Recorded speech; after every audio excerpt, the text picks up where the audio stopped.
jour, irrésistiblement, achève sa course. Des chœurs de grillons entonnent leur chant et tu peux voir au loin quelques lucioles allumer leurs lanternes.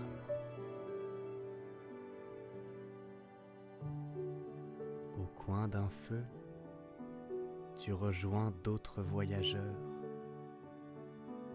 et vous vous embarquez ensemble à bord des histoires dites par le conteur.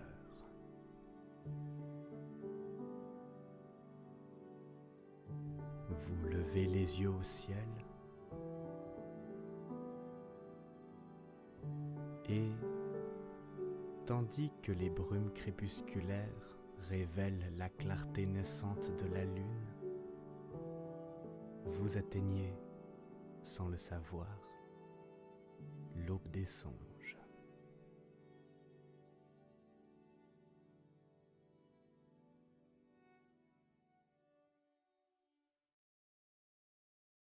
Bonsoir à tous, bienvenue sur YouTube pour la toute première fois pour cette première lecture en direct de 2022. Bienvenue donc pour ces lectures en direct qui prennent une autre formule, une autre forme avec cette deuxième année, cette deuxième saison de lecture. Nous poursuivons encore et toujours le conte de Monte Cristo pour les habitués. Ceux qui ont pris en cours de route ou qui nous ont rejoints dans les émissions précédentes, vous connaissez le programme, vous connaissez le déroulé, mais pour ceux qui seraient là pour la toute première fois ce soir sur YouTube, il est temps de vous faire un petit point sur l'émission en général. Nous lisons depuis maintenant 20 semaines consécutives ou presque le conte de Monte Cristo d'Alexandre Dumas. Le premier tome a été achevé il y a maintenant quelques semaines. Nous sommes en plein dans les pérégrinations du tome 2. Et lors de ces lives, nous avons tout d'abord un petit moment pour nous retrouver. Ensuite, un bref récapitulatif de l'action via le précédemment, qui est comme dans toutes les séries audiovisuelles, généralement à la télévision ou sur Netflix, vous avez 30 secondes de récapitulatif. Et bien ici c'est la même chose, mais ça prend un format plutôt proche des 1 minute, avec l'essentiel pour vous remettre dans l'ambiance de l'histoire. Et puis ensuite, au bout de cette minute-là, on embarque après un générique dans l'histoire proprement dite. Vous avez donc une véritable série radiophonique qui est disponible ces jeudis soirs de 19h à 21h dès maintenant sur YouTube pour cette année 2022. Bien le bonsoir à Kazoo, mon modérateur qui est déjà présent dans le clavardage. Bonsoir à DB et bienvenue à vous qui êtes là pour la toute première fois ce soir, pour vous qui arriverez en cours de route. Je ne vais pas faire beaucoup plus longtemps puisque comme je l'ai annoncé lors de l'édito des 3 ans, eh bien les lectures en direct prendront maintenant un format plus radiophonique et par conséquent les introductions risquent de se réduire drastiquement pour se concentrer essentiellement sur la lecture. On fera ça en douceur petit à petit au fur et à mesure de la saison, aussi parce que votre serviteur a l'habitude d'une certaine forme d'émission et que pour la faire glisser petit à petit vers autre chose, ça prend du temps. J'ai eu le temps en une année de développer mes habitus, mes façons de raconter, mais la lecture, elle, ne sera pas altérée. Et d'ailleurs, je vous propose tout de suite de vous faire un bref récapitulatif, puisque même si vous avez suivi assidûment les aventures d'Edmond Dantès, il y a eu quand même une pause de quelques semaines, ne serait-ce que pour fêter Noël et les fêtes de la nouvelle année. Or donc, nous suivons les pérégrinations d'Edmond Dantès, qui a subi une trahison terrible à la fin de laquelle il a perdu la femme qu'il aimait et sa position. Il a été injustement tyranné en prison dans laquelle il a moisi pendant 10 ans et au bout de ces 10 ans il a réussi à s'évader et grâce à un trésor secret qu'il a découvert grâce à l'abbé Faria qu'il a rencontré dans sa prison, il a pu se constituer une nouvelle identité, celle du comte de Monte Cristo, richissime personnage s'il en est, qui possède en outre l'île de Monte Cristo, mais qui est devenu un personnage mythique de la côte. Sa véritable identité a disparu des radars. Et depuis, Edmond Dantès n'a qu'une seule idée en tête, c'est de se venger. Puis, au début du tome 2, nous avons commencé à suivre les aventures de Franz d'Épinay et de son ami Albert de Morcerf, le vicomte Albert de Morcerf, qui eux passaient de simples vacances en Italie. Ils ont fait la rencontre du comte de Monte Cristo et après les avoir rencontrés plusieurs fois, avoir passé du temps avec eux et leur avoir offert surtout de nombreuses distractions, eh bien le comte de Monte Cristo, Edmond Dantès, est allé à la rescousse d'Albert de Morcerf qui s'était fait enlever par le terrible voleur Luigi Vampa, un bandit notoire qui sévissait dans la région. Et au terme de cela, eh bien, ce cher Albert de Morcerf a été ramené sans encombre. C'était là que nous nous étions arrêtés. Et il semblerait a priori que Edmond Dantès, le comte de Monte Cristo, a un intérêt plus que certain pour la personne d'Albert de Morcerf. Pour quelle raison, le saurons-nous ce soir? C'est tout à fait probable. En tout cas, je vous laisse le découvrir immédiatement, après être retourné dans le bain avec le précédemment. Et sur ce, si vous le voulez bien, l'Aube des songes commence. Précédemment, dans le comte de Monte Cristo. Vous avez dit à votre cocher de sortir par la porte del Popolo et de rentrer par la porte Santo Giovanni. Ce sont mes propres paroles. Eh bien, cet itinéraire est impossible. Ou de moins fort dangereux. Dangereux? Et pourquoi? À cause du fameux Luigi Vampa. Je donnerai 10 000 piastres à quelqu'un que je sais et qui obtiendra que l'exécution de Peppino soit remise à l'année prochaine. Puis, dans le courant de l'année, je donnerai 1000 autres piastres à un autre quelqu'un que je sais encore et le ferai évader de prison. Il ne reste de toute cette horrible scène que la trace d'un rêve. Ce n'est pas autre chose qu'un rêve, qu'un cauchemar que vous avez eu. Oui, moi, mais le condamné, c'est un rêve aussi. Seulement, il est resté endormi, lui, tandis que vous êtes réveillé, vous. Et qui peut dire lequel des deux est le privilégié? Eh bien, je suis sûr que ce sont des femmes charmantes. Voilà un commencement d'aventure. Riez tant que vous voudrez, mais en vérité, je crois que oui. Si nous allions trouver Luigi Vampa ensemble, je suis sûr qu'il ne vous refuserait pas la liberté d'Albert. Et quelle influence voulez-vous que j'aie sur le bandit? Ne venez-vous pas de sauver la vie à Peppino? 1h30 du matin? Mais pourquoi diable m'éveillez-vous à cette heure-ci? Pour vous dire que vous êtes libre, Excellence. Et tout de suite, la suite de votre feuilleton.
Le lendemain, en se levant, le premier mot d'Albert fut pour proposer à Franz d'aller faire une visite au comte.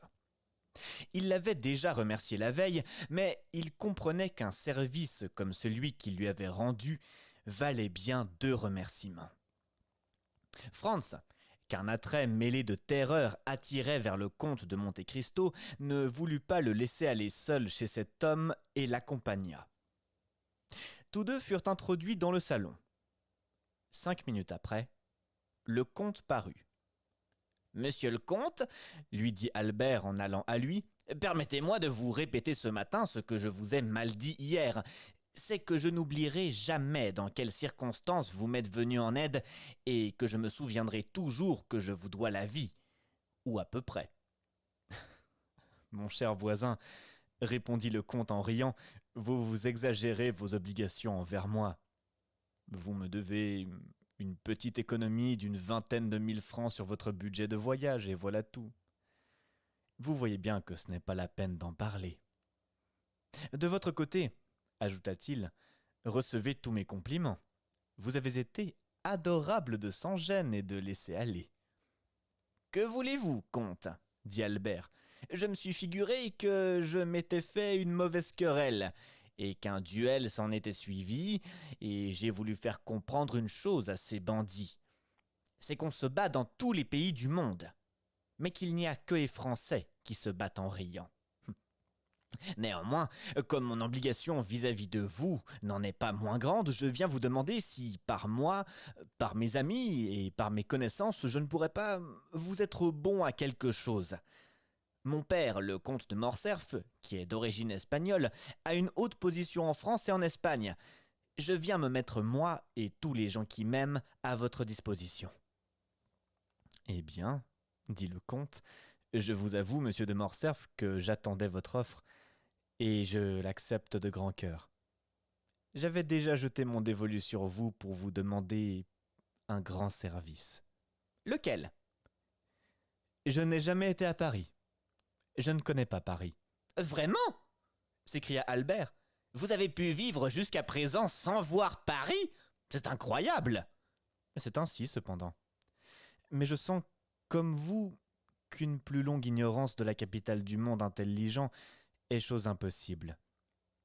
Il y a plus.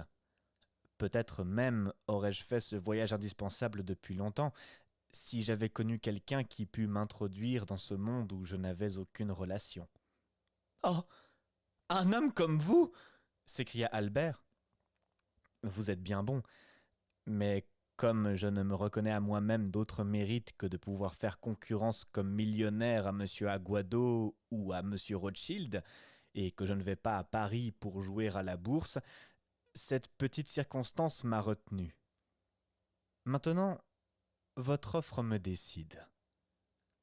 Voyons, vous engagez-vous, mon cher monsieur de Morcerf, le comte accompagna ces mots d'un singulier sourire, vous engagez-vous, lorsque j'irai en France, à m'ouvrir les portes de ce monde où je serais aussi étranger qu'un Huron ou qu'un Cochin chinois. »« Oh, quant à cela, monsieur le comte, à merveille et de grand cœur !» répondit Albert. « Et d'autant plus volontiers, mon cher Franz, ne vous moquez pas trop de moi, que je suis rappelé à Paris par une lettre que je reçois ce matin même, et où il est question pour moi d'une alliance avec une maison fort agréable et qui a les meilleures relations dans le monde parisien. »« Alliance par mariage ?» dit Franz en riant. « Oh mon Dieu, oui ! Ainsi, quand vous reviendrez à Paris, vous me trouverez homme posé et peut-être père de famille. Cela ira bien à ma gravité naturelle, n'est-ce pas ? En tout cas, comte, je vous le répète, moi et les miens sommes à vous corps et âme. »« J'accepte, dit le comte, car je vous jure qu'il ne me manquait que cette occasion pour réaliser des projets que je rumine depuis longtemps. » Franz ne douta point un instant que ces projets ne fussent ceux dont le comte avait laissé échapper un mot dans la grotte de Monte Cristo, et il regarda le comte pendant qu'il disait ces paroles pour essayer de saisir sur sa physionomie quelques révélations de ces projets qui le conduisaient à Paris. Mais il était bien difficile de pénétrer dans l'âme de cet homme, surtout lorsqu'il la voilait avec un sourire. « Mais voyons, comte, » reprit Albert, enchanté d'avoir à produire un homme comme Monte Cristo, « n'est-ce pas là un de ces projets en l'air, comme on en fait 1000 en voyage et qui, bâtis sur du sable, sont emportés au premier souffle de vent. Non, d'honneur, dit le comte. Je veux aller à Paris, il faut que j'y aille. Et quand cela? Mais quand y serez-vous vous-même? Moi? Dit Albert. Oh grand Dieu, dans 15 jours ou 3 semaines au plus tard, le temps de revenir. Eh bien, dit le comte, je vous donne 3 mois. Vous voyez que je vous fais la mesure large. Et dans 3 mois, s'écria Albert avec joie, vous venez frapper à ma porte. voulez-vous un rendez-vous jour pour jour, heure pour heure? Dit le comte. Je vous préviens que je suis d'une exactitude désespérante. Jour pour jour, heure pour heure, dit Albert. Cela me va à merveille. Eh bien, soit. Il étendit la main vers un calendrier suspendu près de la glace. Nous sommes aujourd'hui, dit-il, le 21 février. Il tira sa montre. Il est 10h30 du matin. Voulez-vous m'attendre le 21 mai prochain à 10h30 du matin? À merveille, dit Albert. Le déjeuner sera prêt. Vous demeurez? Rue du Helder, numéro 27. Vous êtes chez vous en garçon. Je ne vous gênerai pas. J'habite dans l'hôtel de mon père, mais un pavillon au fond de la cour entièrement séparé. Bien. Le comte prit ses tablettes et écrivit rue du Helder, numéro 27, 21 mai, à 10h30 du matin. Et maintenant, dit le comte en remettant ses tablettes dans sa poche, soyez tranquille. L'aiguille de votre pendule ne sera pas plus exacte que moi. Je vous reverrai avant mon départ? Demanda Albert. C'est selon. Quand partez-vous? Je pars demain, à 5h du soir. En ce cas, je vous dis adieu. J'ai affaire à Naples et ne serai de retour ici que samedi soir ou dimanche matin. Et vous? Demanda le comte à Franz. Partez-vous aussi, monsieur le baron? Oui. Pour la France? Non, pour Venise. Je reste encore 1 an ou 2 en Italie. Nous ne nous verrons donc pas à Paris? Je crains de ne pas avoir cet honneur. Allons, messieurs. Bon voyage, dit le comte aux 2 amis en leur tendant à chacun une main. C'était la première fois que Franz touchait la main de cet homme. Il tressaillit, car elle était glacée comme celle d'un mort.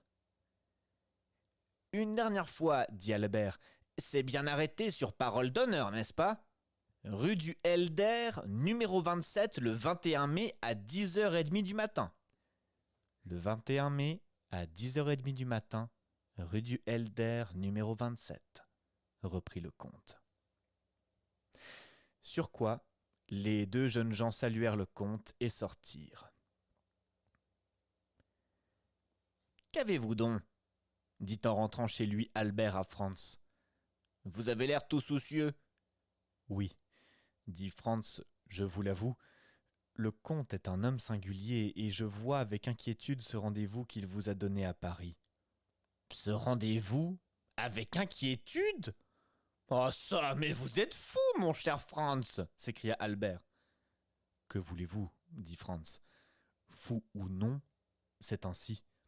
Écoutez, reprit Albert, et je suis bien aise que l'occasion se présente de vous dire cela, mais je vous ai toujours trouvé assez froid pour le comte que, de son côté, j'ai toujours trouvé parfait, au contraire pour nous. Avez-vous quelque chose de particulier contre lui? Peut-être. L'avez-vous vu déjà quelque part avant de le rencontrer ici? Justement. Où cela? Me promettez-vous de ne pas dire un mot de ce que je vais vous raconter? Je vous le promets. Parole d'honneur?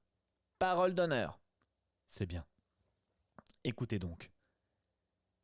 Et alors, Franz raconta à Albert son excursion à l'île de Monte Cristo. Comment il y avait trouvé un équipage de contrebandiers, et au milieu de cet équipage, 2 bandits corses. Il s'appesantit sur toutes les circonstances de l'hospitalité féerique que le comte lui avait donnée dans sa grotte des 1001 nuits. Il lui raconta le souper, le haschisch, les statues, la réalité et le rêve, et comment, à son réveil, il ne restait plus comme preuve et comme souvenir de tous ces événements que ce petit yacht faisant à l'horizon voile pour Porto Vecchio. Puis il passa à Rome, à la nuit du Colisée, à la conversation qu'il avait entendue entre lui et Vampa, conversation relative à Peppino, et dans laquelle le comte avait promis d'obtenir la grâce du bandit, promesse qu'il avait si bien tenue, ainsi que nos auditeurs ont pu en juger. Enfin, il en arriva à l'aventure de la nuit précédente, à l'embarras où il s'était trouvé en voyant qu'il lui manquait pour compléter la somme de 6 ou de 700 piastres. Enfin, à l'idée qu'il avait eue de s'adresser au comte, idée qui avait eu à la fois un résultat si pittoresque et si satisfaisant.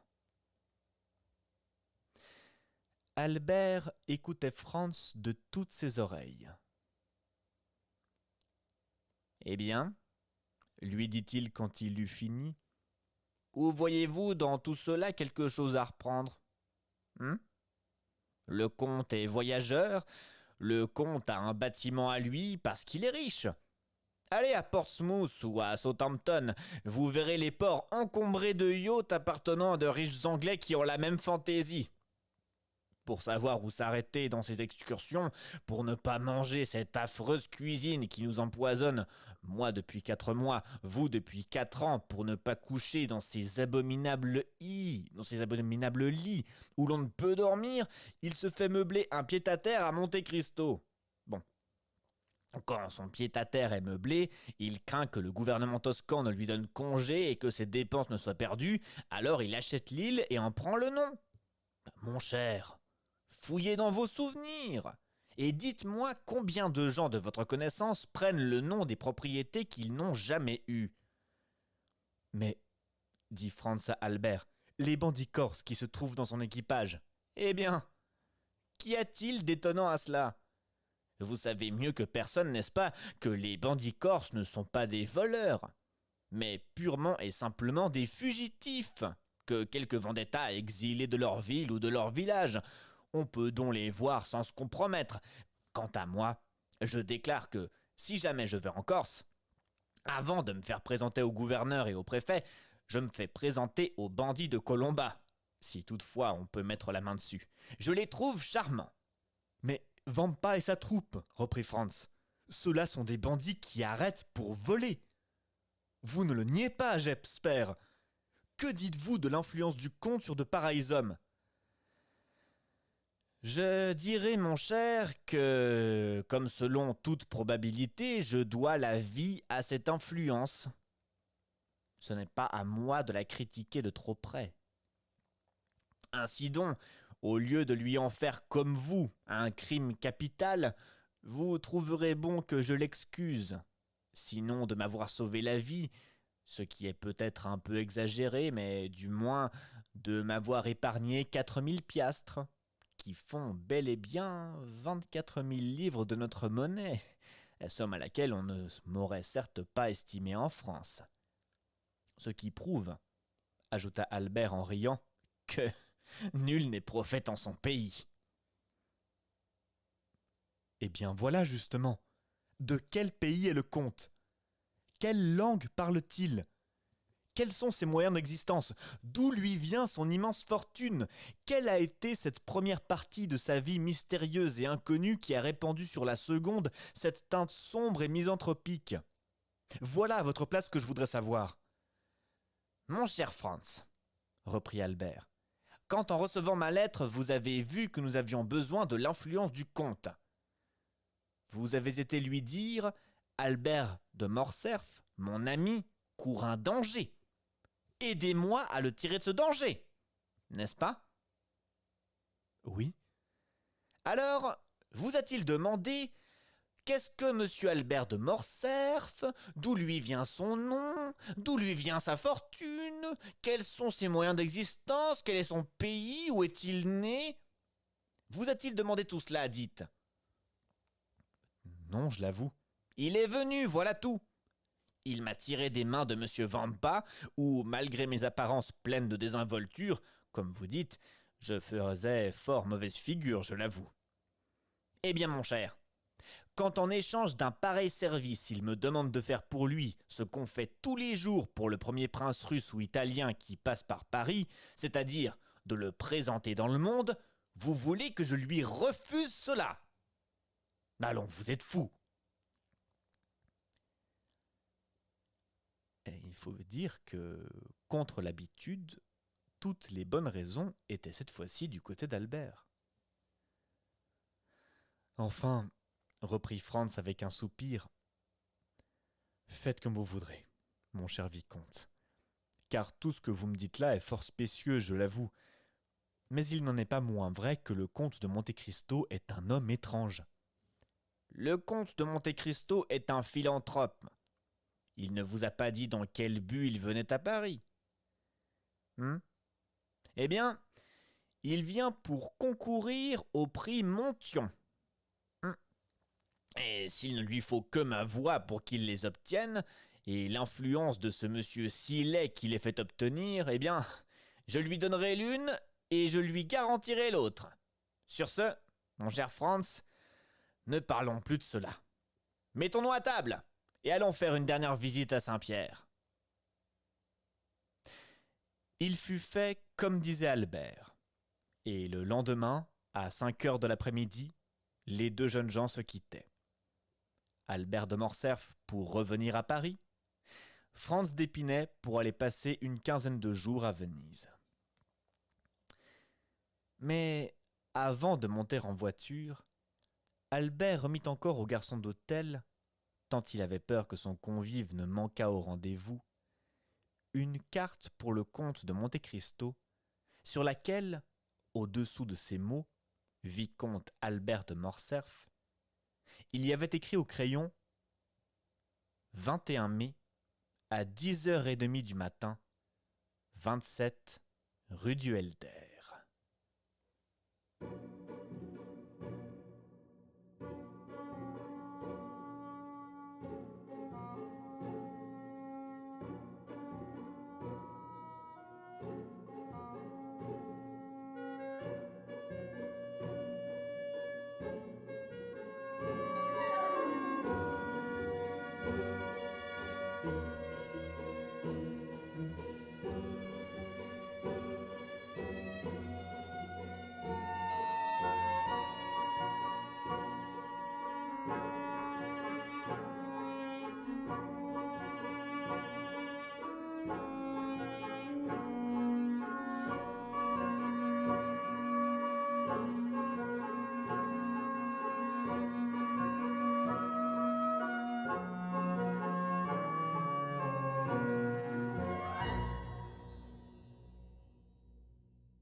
Dans cette maison de la rue du Helder, où Albert de Morcerf avait donné rendez-vous à Rome au comte de Monte Cristo, tout se préparait dans la matinée du 21 mai pour faire honneur à la parole du jeune homme.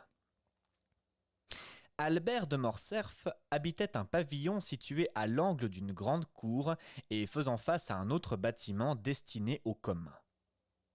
2 fenêtres de ce pavillon seulement donnaient sur la rue. Les autres étaient percées, 3 sur la cour et 2 autres en retour sur le jardin. Entre cette cour et ce jardin s'élevait, bâtie avec le mauvais goût de l'architecture impériale, l'habitation fashionable et vaste du comte et de la comtesse de Morcerf. Sur toute la largeur de la propriété régnait, donnant sur la rue, un mur surmonté, de distance en distance, de vases de fleurs et coupé au milieu par une grande grille aux lances dorées qui servait aux entrées d'apparat. Une petite porte presque accolée à la loge du concierge donnait passage aux gens de service ou aux maîtres entrant ou sortant à pied. On devinait, dans ce choix du pavillon destiné à l'habitation d'Albert, la délicate prévoyance d'une mère qui, ne voulant pas se séparer de son fils, avait cependant compris qu'un jeune homme de l'âge du vicomte avait besoin de sa liberté tout entière. On reconnaissait aussi, d'un autre côté, nous devons le dire, l'intelligent égoïsme du jeune homme, épris de cette vie libre et oisive qui est celle des fils de famille, et qu'on lui dorait comme à l'oiseau sa cage. Par les 2 fenêtres donnant sur la rue, Albert de Morcerf pouvait faire ses explorations au dehors. La vue du dehors est si nécessaire aux jeunes gens qui veulent toujours voir le monde traverser leur horizon, cet horizon ne fût-il que celui de la rue. Puis, son exploration faite, si cette exploration paraissait mériter un examen plus approfondi, Albert de Morcerf pouvait, pour se livrer à ses recherches, sortir par une petite porte faisant pendant à celle que nous avons indiquée près de la loge du portier et qui mérite une mention particulière. C'était une petite porte qu'on eût dit oubliée de tout le monde, depuis le jour où la maison avait été bâtie, et qu'on eût cru condamnée à tout jamais, tant elle semblait discrète et poudreuse, mais dont la serrure et les gonds, soigneusement huilés, annonçaient une pratique mystérieuse et suivie. Cette petite porte sournoise faisait concurrence aux 2 autres et se moquait du concierge, à la vigilance et à la juridiction duquel elle échappait, s'ouvrant comme la fameuse porte de la caverne des 1001 nuits, comme la sésame enchantée d'Ali Baba au moyen de quelques mots cabalistiques ou de quelques grattements convenus prononcés par les plus douces voix ou opérés par les doigts les plus effilés du monde. Au bout d'un corridor vaste et calme, auquel communiquait cette petite porte et qui faisait antichambre, s'ouvrait à droite la salle à manger d'Albert donnant sur la cour et à gauche son petit salon donnant sur le jardin. Des massifs, des plantes grimpantes s'élargissant en éventail devant les fenêtres cachaient à la cour et au jardin l'intérieur de ces 2 pièces, les seules placées au rez-de-chaussée comme elles l'étaient, où pussent pénétrer les regards indiscrets. Au premier, ces 2 pièces se répétaient, enrichies d'une 3e prise sur l'antichambre. Ces 3 pièces étaient un salon, une chambre à coucher et un boudoir. Le salon d'en bas n'était qu'une espèce de divan algérien destiné aux fumeurs. Le boudoir du premier donnait dans la chambre à coucher et, par une porte invisible, communiquait avec l'escalier. On voit que toutes les mesures de précaution étaient prises. Au-dessus de ce premier étage régnait un vaste atelier, que l'on avait agrandi en jetant bas murailles et cloisons, pandémonium que l'artiste disputait au dandy. Là se réfugiaient et s'entassaient tous les caprices successifs d'Albert.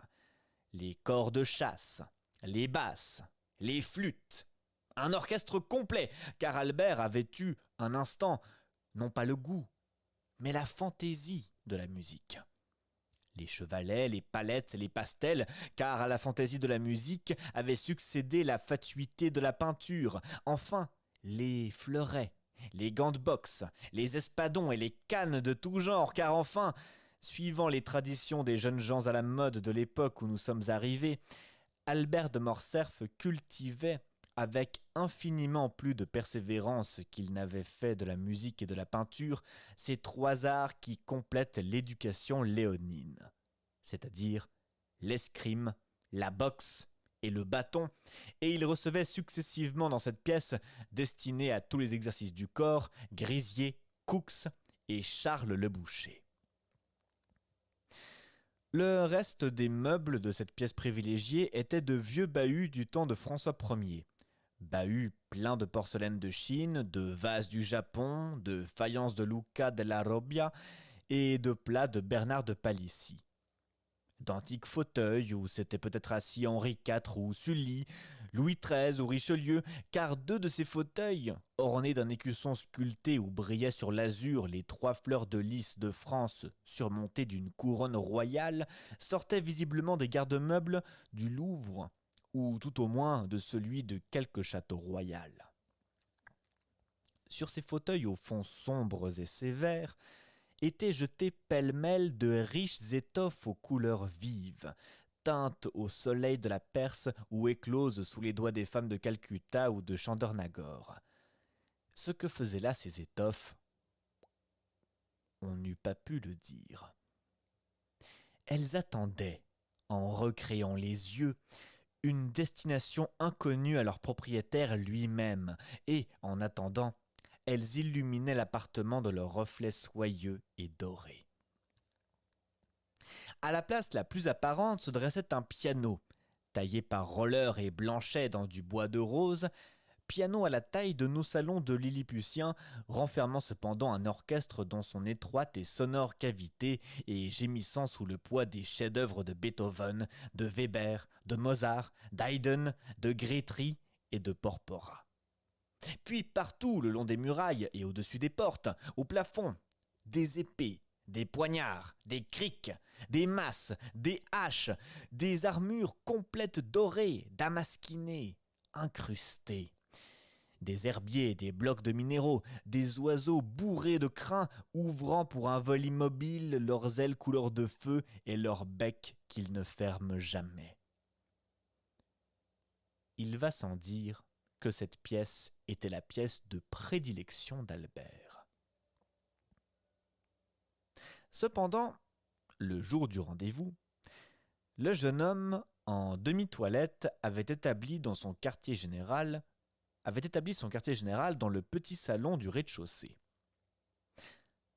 Là, sur une table entourée à distance d'un divan large et moelleux, tous les tabacs connus, depuis le tabac jaune de Pétersbourg jusqu'au tabac noir du Sinaï, en passant par le Maryland, le Porto Rico et le Latakié, resplendissaient dans les pots de faïence craquelés qu'adorent les Hollandais. À côté d'eux, dans des cases de bois odorant, étaient rangés, par ordre de taille et de qualité, les puros, les regalia, les havanes et les manilles. Enfin, dans une armoire toute ouverte, une collection de pipes allemandes, de chibouks aux bouquins d'ambre ornés de corail et de narguilés incrustés d'or aux longs tuyaux de maroquin roulés comme des serpents, attendaient le caprice ou la sympathie des fumeurs. Albert avait présidé lui-même à l'arrangement, ou plutôt au désordre symétrique qu'après le café, les convives d'un déjeuner moderne aiment à contempler à travers la vapeur qui s'échappe de leur bouche et qui monte au plafond en longues et capricieuses spirales. À 10h moins un quart, un valet de chambre entra. C'était un petit groom de 15 ans, ne parlant qu'anglais et répondant au nom de John, tout le domestique de Morcerf. Bien entendu que dans les jours ordinaires, le cuisinier de l'hôtel était à sa disposition et que dans les grandes occasions, le chasseur du comte l'était également. Ce valet de chambre, qui s'appelait Germain et qui jouissait de la confiance entière de son jeune maître, tenait à la main une liasse de journaux qu'il déposa sur une table et un paquet de lettres qu'il remit à Albert. Albert jeta un coup d'œil distrait sur ces différentes missives, en choisit 2 aux écritures fines et aux enveloppes parfumées, les décacheta et les lut avec une certaine attention. « Comment sont venues ces lettres » demanda-t-il. « L'une est venue par la poste, l'autre a été apportée par le valet de chambre de Madame Danglars. » Faites dire à Madame Danglars que j'accepte la place qu'elle m'offre dans sa loge. Attendez donc. Puis dans la journée, vous passerez chez Rosa. Hein. Vous lui direz que j'irai, comme elle m'y invite, souper avec elle en sortant de l'opéra. Et vous lui porterez 6 bouteilles de vin assorties, de Chypre, de Xérès, de Malaga et un baril d'huîtres d'Ostende. Prenez les huîtres chez Borel. Et dites surtout que c'est pour moi. À quelle heure monsieur veut-il être servi? Quelle heure avons-nous? 10h moins un quart. Eh bien, servez pour 10h30 précises. Debray sera peut-être forcé d'aller à son ministère. Et d'ailleurs, Albert consulta ses tablettes. C'est bien l'heure que j'ai indiquée au comte, le 21 mai, à 10h30 du matin. Et quoique je ne fasse pas grand fond sur sa promesse, je veux être exact. À propos, savez-vous si madame la comtesse est levée? Si monsieur le vicomte le désire, je m'en informerai. Oui, vous lui demanderez une de ses cavaliqueurs. La mienne est incomplète, et vous lui direz que j'aurai l'honneur de passer chez elle vers 3 heures, et que je lui fais demander la permission de lui présenter quelqu'un. Le valet sortit. Albert se jeta sur le divan, déchira l'enveloppe de 2 ou 3 journaux, regarda les spectacles, fit la grimace en reconnaissant que l'on jouait un opéra et non un ballet, chercha vainement dans les annonces de parfumerie un opiat pour les dents dont on lui avait parlé, et rejeta l'une après l'autre les 3 feuilles les plus courues de Paris, en murmurant au milieu d'un bâillement prolongé « En vérité, ces journaux deviennent de plus en plus assommants. » En ce moment, une voiture légère s'arrêta devant la porte, et un instant après, le valet de chambre rentra pour annoncer monsieur Lucien Debray. Un grand jeune homme blond, pâle, à l'œil gris et assuré, aux lèvres minces et froides, à l'habit bleu aux boutons d'or ciselés, à la cravate blanche, au lorgnon d'écaille suspendu par un fil de soie, et que, par un effort du nerf sourcillé et du nerf zygomatique, il parvenait à fixer de temps en temps dans la cavité de son œil droit, entra sans sourire, sans parler, et d'un air demi-officiel. « Bonjour Lucien, bonjour !» dit Albert. « Ah, vous m'effrayez, mon cher, avec votre exactitude. » Que dis-je, exactitude? Vous que je n'attendais que le dernier, vous arrivez à 10h moins 5 minutes, lorsque le rendez-vous définitif n'est qu'à 10h30. C'est miraculeux! Le ministère serait-il renversé par hasard? Non, mon cher, dit le jeune homme en s'incrustant dans le divan. Rassurez-vous, nous chancelons toujours, mais nous ne tombons jamais. Et je commence à croire que nous passons tout bonnement à l'inamovibilité. Sans compter que les affaires de la péninsule vont nous consolider tout à fait. Ah oui, c'est vrai, vous chassez Don Carlos d'Espagne. Non pas, très cher. Ne confondons point.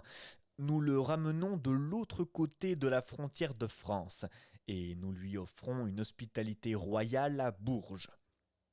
À Bourges? Oui. Il n'a pas à se plaindre, que diable. Bourges est la capitale du roi Charles VII. Comment? Vous ne saviez pas cela? C'est connu depuis hier de tout Paris, et avant-hier la chose avait déjà transpiré à la bourse, car Monsieur Danglars, je ne sais point par quel moyen cet homme sait les nouvelles en même temps que nous, car Monsieur Danglars a joué à la hausse et a gagné 1 million. Et vous, un ruban nouveau à ce qu'il paraît, car je vois un liseré bleu ajouté à votre brochette. Ils m'ont envoyé la plaque de Charles III, répondit négligemment Debray. Allons, ne faites donc pas l'indifférent, et avouez que la chose vous a fait plaisir à recevoir. Ma foi, oui. Comme complément de toilette, une plaque fait bien sur un habit noir boutonné. C'est élégant. Et, dit Morcerf en souriant, on a l'air du prince de Galles ou du duc de Reichstadt. Voilà donc pourquoi vous me voyez si matin, très cher. Parce que vous avez la plaque de Charles III et que vous vouliez m'annoncer cette bonne nouvelle? Non, parce que j'ai passé la nuit à expédier des lettres. 25 dépêches diplomatiques. Rentré chez moi ce matin au jour, j'ai voulu dormir, mais le mal de tête m'a pris et je me suis relevé pour monter à cheval 1 heure. À Boulogne, l'ennui et la faim m'ont saisi, 2 ennemis qui vont rarement ensemble et qui cependant se sont ligués contre moi. Une espèce d'alliance Carlos républicaine. Je me suis alors souvenu que l'on festinait chez vous ce matin, et me voilà. J'ai faim, Nourrissez-moi. Je m'ennuie. Amusez-moi. C'est mon devoir d'amphitryon, cher ami, dit Albert en sonnant le valet de chambre, tandis que Lucien faisait sauter, avec le bout de sa badine à pomme d'or incrustée de turquoise, les journaux dépliés. Germain, Germain, un verre de xérès et un biscuit. En attendant, mon cher Lucien, voici des cigares de contrebande, bien entendu. Je vous engage à en goûter et à inviter votre ministre à nous en vendre de pareils au lieu de ces espèces de feuilles de noyer qu'il condamne les bons citoyens à fumer. Peste, je m'en garderai bien. Du moment où ils vous viendraient du gouvernement, vous n'en voudriez plus et les trouveriez exécrables. D'ailleurs, cela ne regarde point l'intérieur. Cela regarde les finances. Adressez-vous à Monsieur Humann, section des contributions indirectes, corridor A, numéro 26. En vérité, dit Albert, vous m'étonnez par l'étendue de vos connaissances. Mais prenez donc un cigare. Ah, cher vicomte, dit Lucien en allumant un manille à une bougie rose brûlant dans un bougeoir de vermeil et en se renversant sur le divan.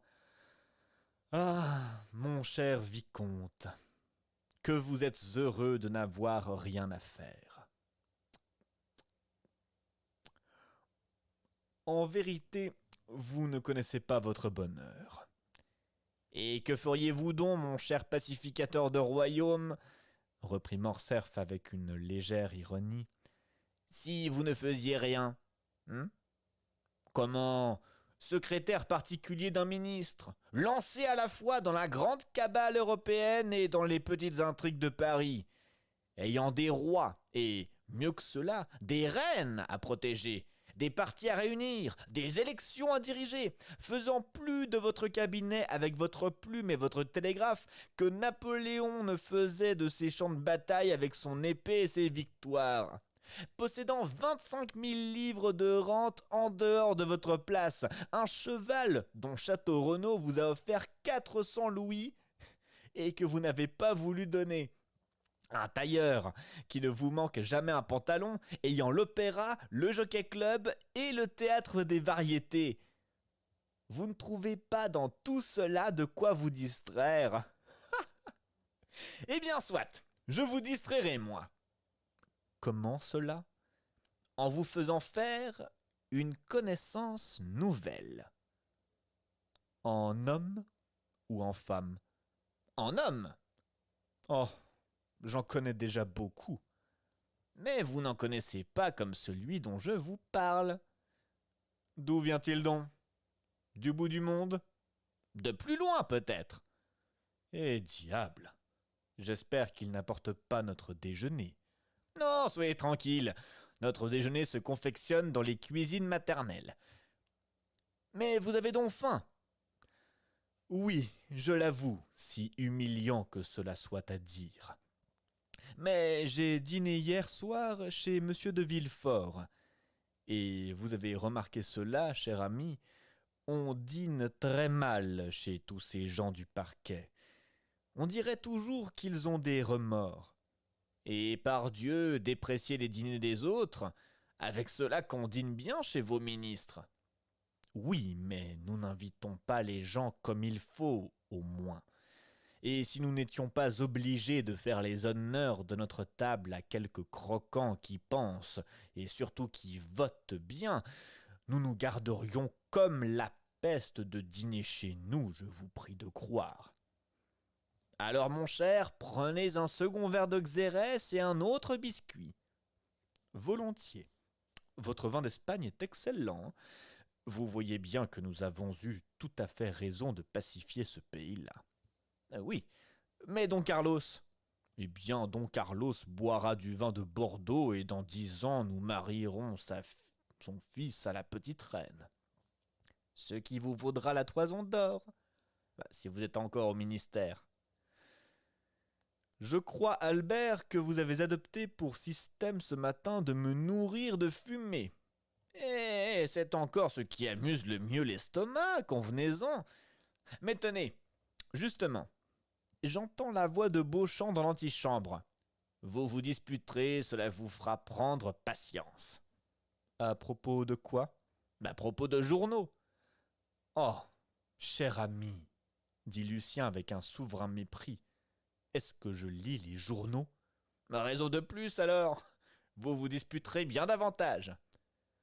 Monsieur de Beauchamp, annonça le valet de chambre. Entrez, entrez, plume terrible, dit Albert en se levant et en allant au-devant du jeune homme. Tenez, voici Debray qui vous déteste sans vous lire. À ce qu'il dit du moins. Il a bien raison, dit Beauchamp. C'est comme moi, je le critique sans savoir ce qu'il fait. Bonjour, commandeur. Ah, vous savez déjà cela, répondit le secrétaire particulier en échangeant avec le journaliste une poignée de main et un sourire. Pardieu, reprit Beauchamp. Et qu'en dit-on dans le monde? Dans quel monde?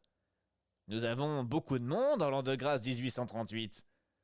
Et dans le monde critico-politique dont vous êtes un des lions? Mais on dit que c'est chose fort juste et que vous semez assez de rouge pour qu'il pousse un peu de bleu. Allons, pas mal, dit Lucien. Pourquoi n'êtes-vous pas des nôtres, mon cher Beauchamp? Ayant de l'esprit comme vous en avez, vous feriez fortune en 3 ou 4 ans. Aussi, je n'attends qu'une chose pour suivre votre conseil, c'est un ministère qui soit assuré pour 6 mois. Maintenant, un seul mot, mon cher Albert, car aussi bien faut-il que je laisse respirer le pauvre Lucien. Déjeunons-nous ou dînons-nous? J'ai la chambre, moi. Hein. Tout n'est pas rose, comme vous le voyez dans notre métier. On déjeunera seulement. Nous n'attendons plus que 2 personnes et l'on se mettra à table aussitôt qu'elles seront arrivées. Et quelle sorte de personnes attendez-vous à déjeuner? Dit Beauchamp. Un gentilhomme et un diplomate, reprit Albert. Alors c'est l'affaire de 2 petites heures pour le gentilhomme et de 2 grandes heures pour le diplomate. J'en reviendrai au dessert. Gardez-moi des fraises, du café et des cigares. Je mangerai une côtelette à la chambre. N'en faites rien, Beauchamp, car le gentilhomme fût-il un Montmorency et le diplomate un Metternich, nous déjeunerons à 10h30 précises. En attendant, faites comme Debray. Goûtez mon xérès et mes biscuits. Allons donc, soit, je reste. Il faut absolument que je me distrais matin. Bon, vous voilà comme Debray. Il me semble cependant que lorsque le ministère est triste, l'opposition doit être gaie. Ah, voyez-vous, cher ami, c'est que vous ne savez point ce qui me menace. J'entendrai ce matin un discours de M. Danglars à la Chambre des députés, et ce soir chez sa femme une tragédie d'un pair de France. Le diable emporte le gouvernement constitutionnel. Et puisque nous avions le choix à ce qu'on dit, comment avons-nous choisi celui-là? Je comprends. Vous avez besoin de faire provision d'hilarité. Ne dites donc pas de mal des discours de M. Danglars, dit Debray. Il vote pour vous. Il fait de l'opposition. Voilà pardieu bien le mal. Voilà pardieu bien le mal. Aussi j'attends que vous l'envoyiez discourir au Luxembourg pour en rire tout à mon aise. Mon cher, dit Albert à Beauchamp, on voit bien que les affaires d'Espagne sont arrangées. Vous êtes ce matin d'une aigreur révoltante. Rappelez-vous donc que la chronique parisienne parle d'un mariage entre moi et mademoiselle Eugénie Danglars. Je ne puis donc pas, en conscience, vous laisser mal parler de l'éloquence d'un homme qui doit me dire un jour « Monsieur le vicomte, vous savez que je donne 2 millions à ma fille. » Allons donc, dit Beauchamp, ce mariage ne se fera jamais. Le roi a pu le faire baron, mais il pourra le faire père, et il le fera point gentilhomme. Et le comte de Morcerf est une épée trop aristocratique pour consentir, moyennement 2 pauvres millions, à une mésalliance, hein? Le vicomte de Morcerf ne doit épouser qu'une marquise. 2 millions, c'est cependant joli, reprit Morcerf. C'est le capital social d'un théâtre de boulevard ou d'un chemin de fer du jardin des plantes à la râpée. Laissez-le dire, Morcerf, reprit nonchalamment Debray. Et mariez-vous. Vous épousez l'étiquette d'un sac, n'est-ce pas? Eh bien, que vous importe? Mieux vaut alors sur cette étiquette un blason de moins et un 0 de plus.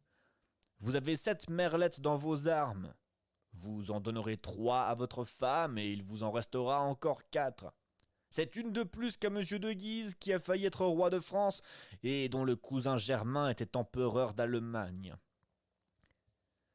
Ma foi, je crois que vous avez raison, Lucien, répondit distraitement Albert. Et certainement. D'ailleurs, tout millionnaire est noble comme un bâtard, c'est-à-dire qu'il peut l'être. Et certainement. D'ailleurs, tout millionnaire est noble comme un bâtard, c'est-à-dire qu'il peut l'être. Chut, ne dites pas cela. Mais certainement. D'ailleurs, tout millionnaire est noble comme un bâtard, c'est-à-dire qu'il peut l'être. Chut, ne dites pas cela, Debray, reprit en riant Beauchamp. Car voici Château Renaud qui, pour vous guérir de votre manie de paradoxer, vous passera au travers du corps l'épée de Renaud de Montauban, son ancêtre. Il dérogerait alors, répondit Lucien, car je suis vilain et très vilain. Bon, s'écria Beauchamp, voilà le ministère qui chante du Béranger. Où allons-nous, mon Dieu? Monsieur de Château Renaud, Monsieur Maximilien Morel, dit le valet de chambre en annonçant 2 nouveaux convives. Complet alors, dit Beauchamp, et nous allons déjeuner, car si je me trompe, vous n'attendiez plus que 2 personnes, Albert. Morel? Murmura Albert surpris. Morel? Qu'est-ce que c'est que cela? Mais avant qu'il eût achevé, Monsieur de Château Renaud, beau jeune homme de 30 ans, gentilhomme des pieds à la tête, c'est-à-dire avec la figure d'un Guiche et l'esprit d'un Mortemart, avait pris Albert par la main. « Permettez, mon cher, lui dit-il, de vous présenter monsieur le capitaine de Saphis, Maximilien Morel, mon ami, et de plus mon sauveur.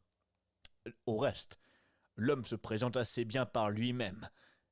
Saluez mon héros, vicomte. » Et il se rangea pour démasquer ce grand et noble jeune homme au front large, à l'œil perçant, aux moustaches noires, que nos auditeurs se rappellent avoir vu à Marseille dans une circonstance assez dramatique pour qu'ils ne l'aient point encore oublié.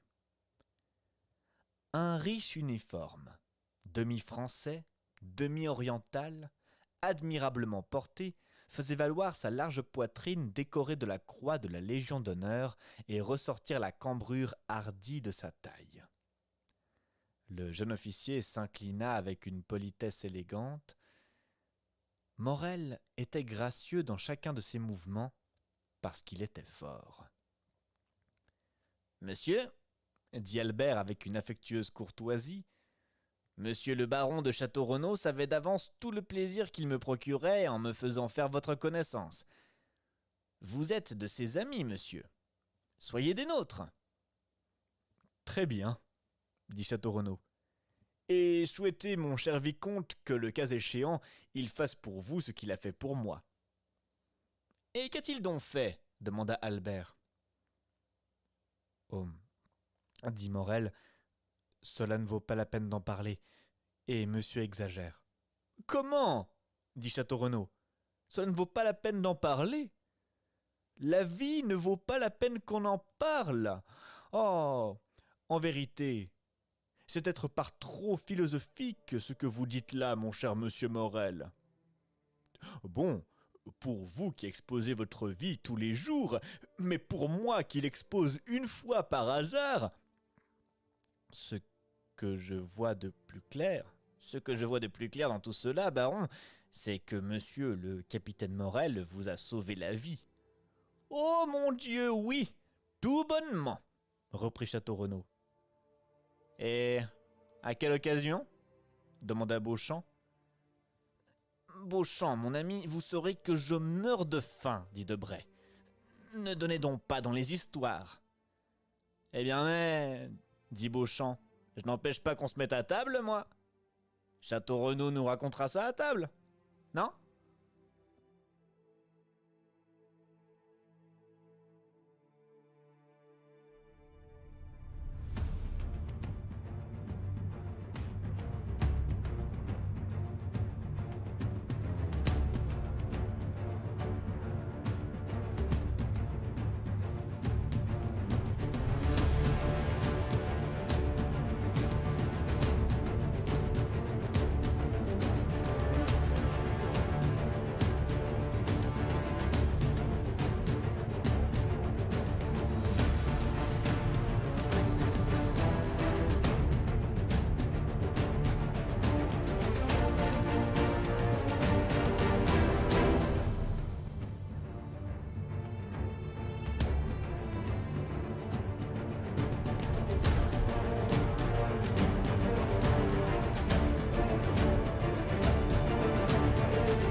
C'est tout pour l'épisode du Comte de Monte Cristo de ce soir. Je vois que le temps est...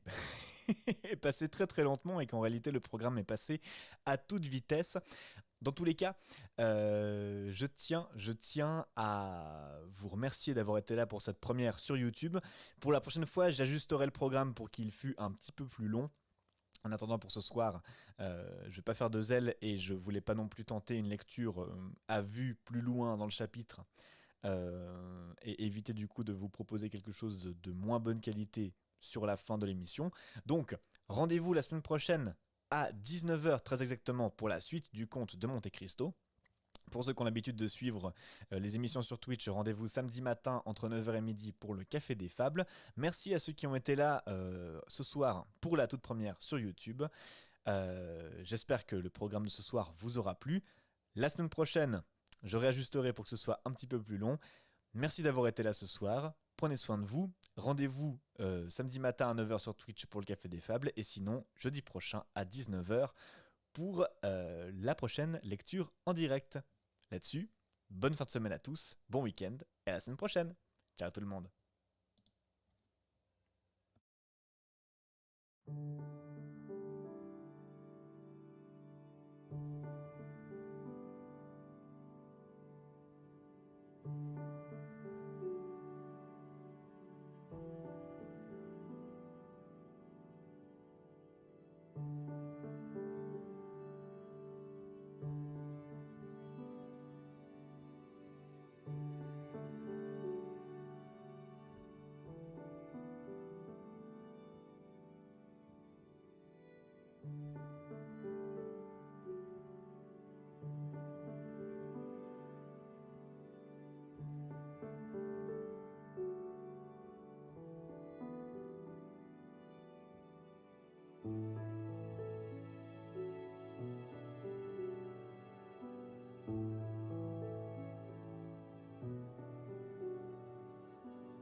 Le jour, irrésistiblement, achève sa course.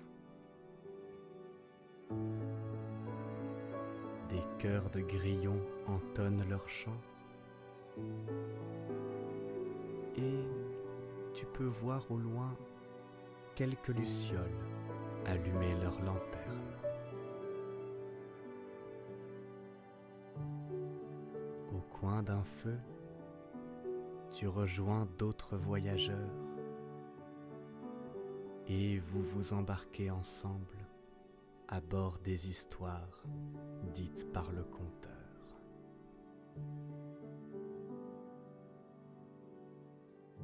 Vous levez les yeux au ciel et, tandis que les brumes crépusculaires révèlent la clarté naissante de la lune, vous atteignez, sans le savoir, l'aube des songes.